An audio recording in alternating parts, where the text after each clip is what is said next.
When you live in a state that borders Canada, you can get some pretty nasty weather, even in the mid part of spring, which we saw last week with highs in the 40s for several days. I think this week's going to represent a time frame where we're actually going to see more consistent warm temperatures, and we're not going to have to worry about, I would say, widespread frost for a little while, if at all.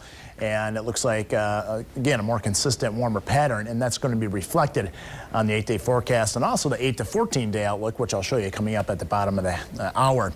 Nonetheless, here's Muskegon Sky Cam, and this one reveals a little bit of sunshine. You have to look closely to see some of the blue sky there amidst some of the clouds, but once you come inland a bit, there's not much in the way of clouds, or sunshine rather, or blue sky. There's a lot of clouds, and I think that's going to be the case for much of the day. Certainly more clouds and sunshine once you head further inland. Other side of the lake, they're enjoying nothing but sunshine out there, and you can see basically west of Kalamazoo, right along the lakeshore. Those are the sunniest locations right now.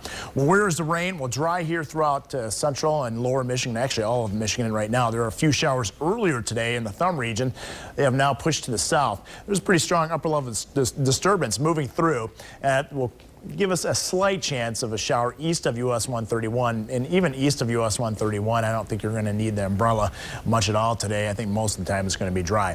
48 degrees Grand Rapids, 50 Kalamazoo, 51 in the Holland area, 47 up there in Fremont. So this is still a cool day, but nothing as cool as what we had last week. The wind is out of the north, around 10 in Grand Rapids, 7 in Fremont, 10 in Kalamazoo, and it's going to be around 10 to 15 miles an hour throughout much of the day. So this is going to be the coolest day in the stretch with the next week.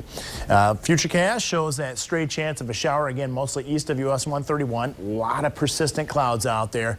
Not the best of days, but still nonetheless, if you have any plans later on this afternoon, this evening, maybe you have softball practice or a golf game you want to get in, you can do that. You're just going to need a light jacket. As we head into the evening hours, I think partly cloudy skies will develop across the areas.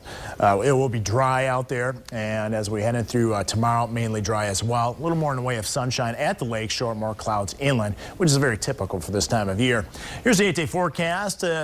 Average high is 63 degrees, so Tuesday, very close to seasonable levels, mid-60s possible on Wednesday. Cold front will approach the area, move through, looks like Wednesday later on into Wednesday night, and that will give us about a 30% chance of a shower during that time frame.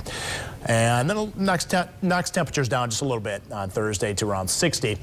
But after that, it looks like warmer temperatures making their way in.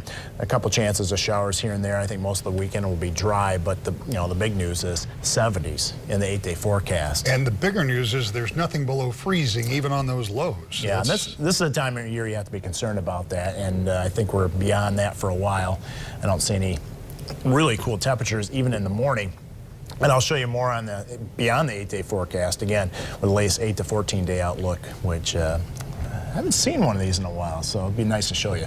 Join us then. Oh, that's a good tease. I'll look forward to that. Maybe I can plant my garden after all. Thanks. So. All right.